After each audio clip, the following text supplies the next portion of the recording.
In this video, we are going to continue our work with solving quadratics, looking at solving by the quadratic formula.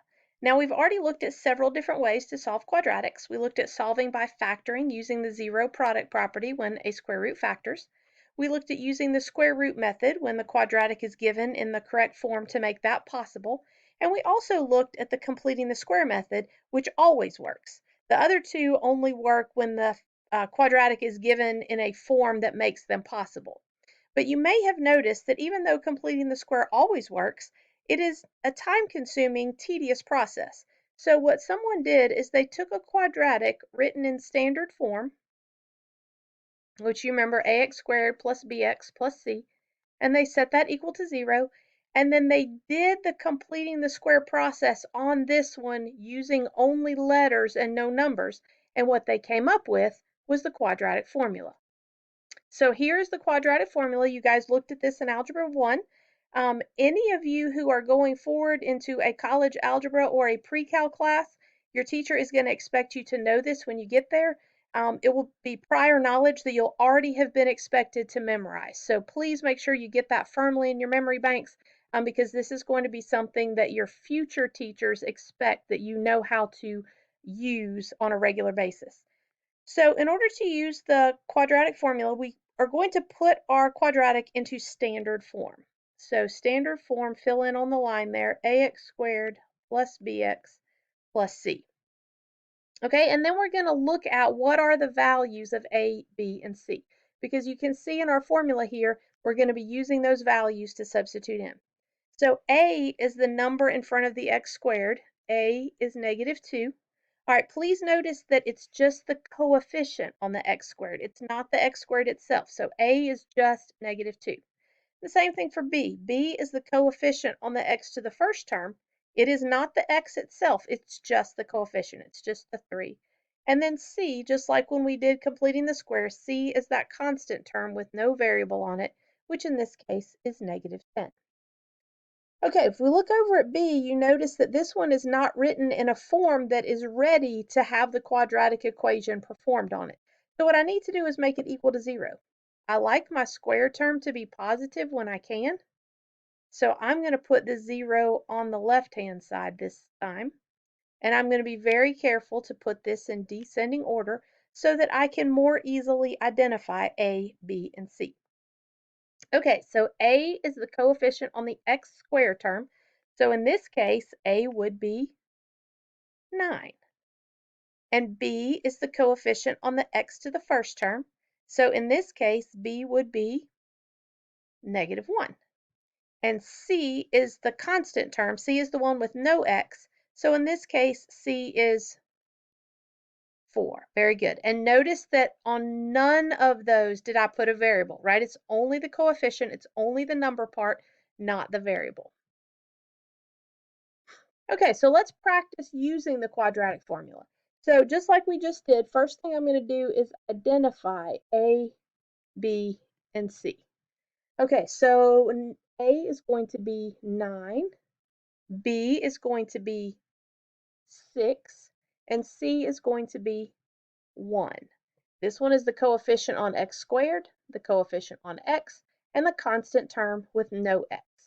All right, now we're ready to substitute into the formula. So x equals the opposite of b plus or minus the square root b squared minus 4 times a times c, all divided by 2a. Okay, so now we need to figure out order of operations. How shall we go about simplifying this? Well, the first thing you're going to do is this part that's inside the square root. We're not looking at the square root itself. We're just looking at this part on the inside. So if you want to type that whole thing in your calculator, it's fine. Or you can simplify it by hand. So 6 squared is 36. 4 times 9 times 1 is also 36. 36 minus 36 is 0.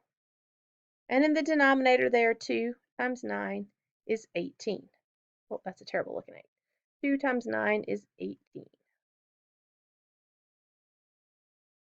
All right, let's try that again. Okay, so let's simplify what we have here. The square root is 0. The square root of 0 is 0. So if I take -6 and add 0, or I take -6 and subtract 0, I still only have -6. So -6/18, which simplifies to be -1/3. So this particular quadratic, you might think it only has one solution, which is odd because my exponent here is 2. It actually has two solutions because remember we had -6 plus 0/18 and -6 minus 0/18. It's just that both of our solutions work out to be -3. So -3 is a solution to this twice. We would say it has multiplicity of 2 because it's an answer 2 different times. And if we look at the graph of this one, remember the solution of our quadratic when it's set equal to 0 gives us the roots of the quadratic and also the x-intercepts or the zeros of the graph. So in this case, my graph is just sitting on the x-axis. -0.3 repeating is the same thing as -1/3. And so you can see that what we found, the solution of our equation, is the same thing as the roots of this particular quadratic, or the x-intercept, or the 0. And in this case, there only is one visible because it was -1/3 and -1/3 as my two solutions. All right, let's try this one. So first off, I noticed that this one is not in standard form. So I'm going to need to subtract 4 to put it in standard form.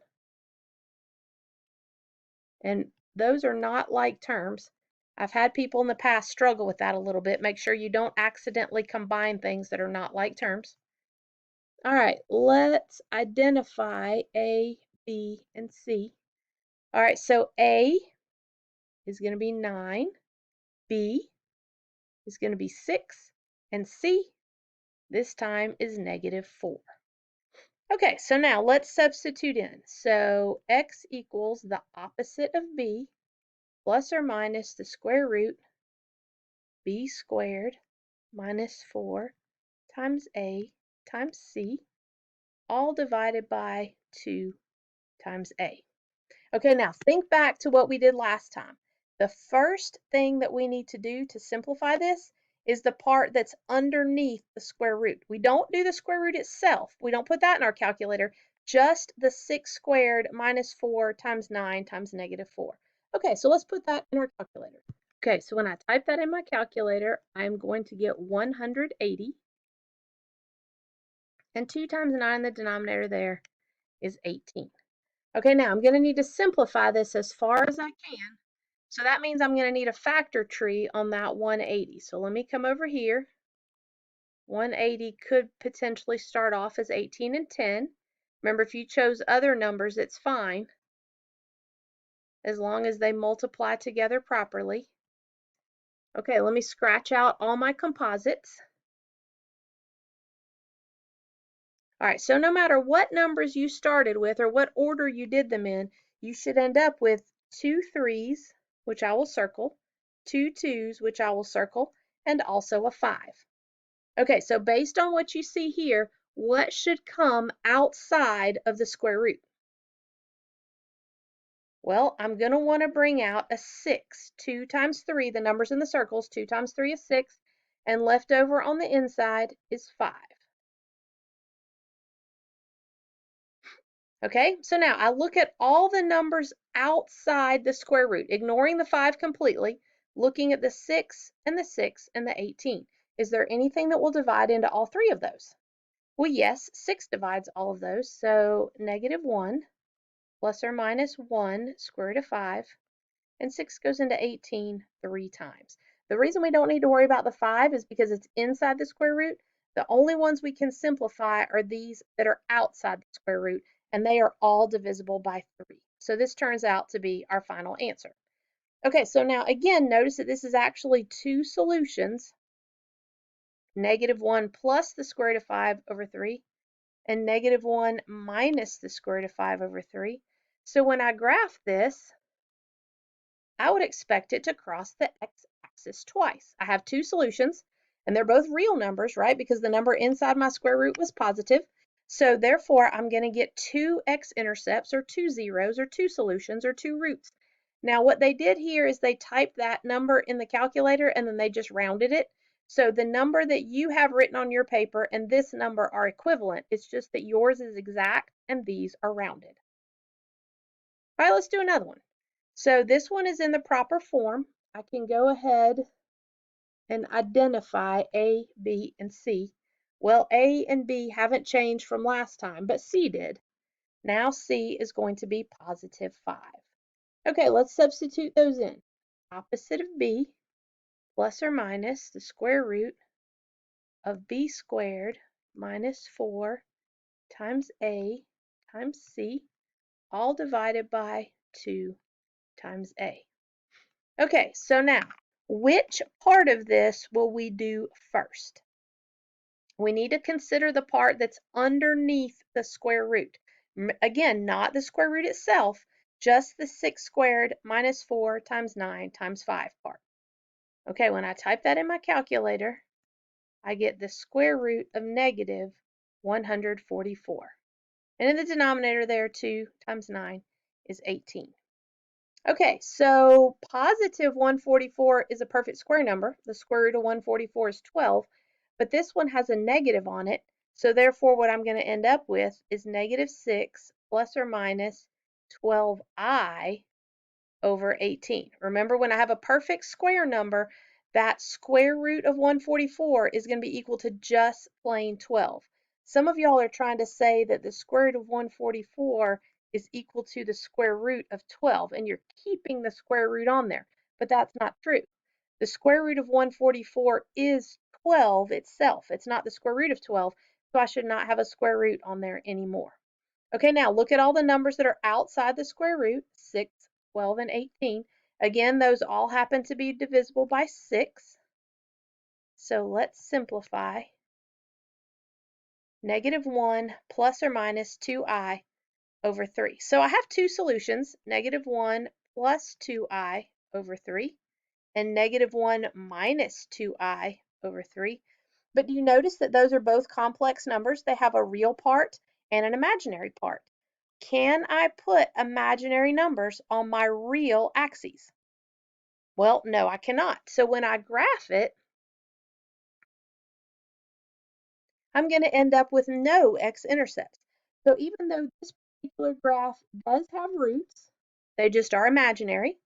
It does have solutions. And again, it has imaginary zeros, but it does not have any x-intercepts. This is one of those few times when that word is not synonymous. Because the roots are imaginary, I cannot put them on my real axes, and so therefore I do not have any x-intercepts. So you'll notice that the number inside the square root being negative is what caused it to be imaginary, which is what caused it not to cross the x-axis at all. So this one has no x-intercepts, but we do say that it has imaginary roots or imaginary solutions or imaginary zeros. You could also say they were complex because it is a real part and an imaginary part put together. Okay, one last thing I want you to look at, and this is not in your notes, but I think it's important to talk about. If that had been a negative 6x, then when I identify A, B, and C, and I go to substitute in, that's a negative 6. The opposite of negative 6 is positive 6. And then right here, when I do the b squared, I'm going to want to put that negative 6 in parentheses. If I don't put the negative 6 in parentheses, my calculator will give me the wrong answer. So just be really careful when the b term is negative, right? When you have negative 6 right here. Sorry, I can't read that very well. Let me try again. When you have negative 6 right here, the opposite of negative 6 is positive 6, and the negative 6 that's inside the square root must be in parentheses in order for your calculator to give you the positive 36 that you need right there in order to simplify what's underneath the square root correctly.